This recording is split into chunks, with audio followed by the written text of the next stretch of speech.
दस्तावेजी है, कल्पना की नहीं है। एक अंग्रेज अधिकारी था कर्नल कूट, वो हैदर अली से लड़ा, हैदर अली ने उसको परास्त किया, परास्त करने के बाद उसकी नाक काट दिया, क्योंकि हमारे राजा ज्यादा से ज्यादा यही करते थे, गला नहीं काटते थे, नाक काट दिया, कान काट दिया। क्यों? क्योंकि नाक कटना ही बहुत बड़ी बदनामी होती थी। तो नाक काट दिया उसका, कटी हुई नाक लेके वो भागा कर्नल कूट। वो खुद अपनी डायरी में लिख रहा है कि जब मैं युद्ध में हार गया, हैदर अली ने मुझे नाक काट दी, हाथ में लेकर मैं भागा, और हैदर अली की सीमा खत्म हुई मैसूर राज्य की, तो बेलगाम नाम का एक गांव आया, वहां पर एक वैद्य ने मेरी सर्जरी की, 21 दिन मुझे अपने घर में रखा, सर्जरी करके लेपन लगाया, मेरी नाक जोड़ दिया, और आज मैं पार्लियामेंट के सामने कह रहा हूं कि भारत के वैद्यों को इतना ज्ञान है, वो ये सब कर सकते हैं, इसलिए हमें भारत में अपने लोगों को भेजकर ये विद्या सीखनी चाहिए। ये उसका भाषण है हाउस ऑफ कॉमन्स।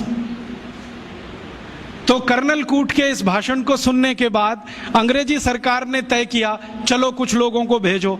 तो अंग्रेज आए, उन्होंने यहाँ सर्जरी सीखना शुरू किया, और जो अंग्रेजों ने सर्जरी सीखा है वो लिख रहे हैं कि जो जातियां भारत में सर्जरी में मास्टर थी वो सब नाई थे।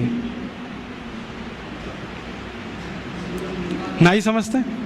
बाल काटने वाले, ये सब सर्जन थे 200 साल पहले। हाँ, सब सर्जन थे 200 साल। अब जरा सोचो कि नाई अगर सर्जन रहे हों तो वो पिछड़ी जाति कैसे हुई? अंग्रेजों ने उनको 1881 के सर्वे में पिछड़ी जाति घोषित किया। उसके पहले इस देश में नाई कभी भी पिछड़ी जाति में नहीं थे।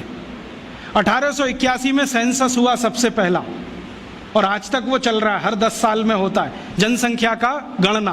अंग्रेजों ने पहली गणना में नाइयों को पिछड़ा वर्ग में डाल दिया, और एक अंग्रेज कहता है कि ये अच्छा ही है, क्योंकि ये विद्या में इतने ऊंचे हैं, अगर इनको नीचे नहीं लाओगे ये गुलामी कभी स्वीकार नहीं करेंगे। और आज हमारी सरकार भी उनको पिछड़ा ही कहती है। उनके हाथ में इतना हुनर है, उंगलियों में इतनी फ्लेक्सिबिलिटी है, वो आप देखते हैं ना बाल काटते समय, वो गर्दन भी काट सकते हैं, सोचो ना। और इतनी सफाई से उस तरह चलाते हैं, उस तरह से वो किसी ट्यूमर को भी काट के निकाल सकते हैं। ये सब बहुत बड़े सर्जन रहे।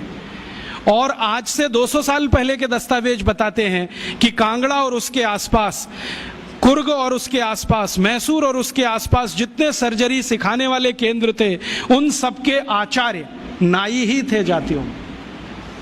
ये सब सर्जन थे, और इन्होंने जो सर्जरी सिखाई है वो हिंदुस्तान के गांव-गांव फैलाई। फिर अंग्रेजों ने क्या किया, ये जो सर्जरी सिखाने वाले केंद्र थे, इन सबको गैर कानूनी घोषित कर दिया। एक कानून बनाया जिसका दुर्भाग्य से नाम है इंडियन एजुकेशन एक्ट। उसमें इंडियन कुछ भी नहीं है, नाम उसका इंडियन एजुकेशन एक्ट। उस कानून में उन्होंने ये तय किया कि भारतीय विद्याओं को सिखाने वाले जितने भी केंद्र हैं वो सब गैर कानूनी हैं।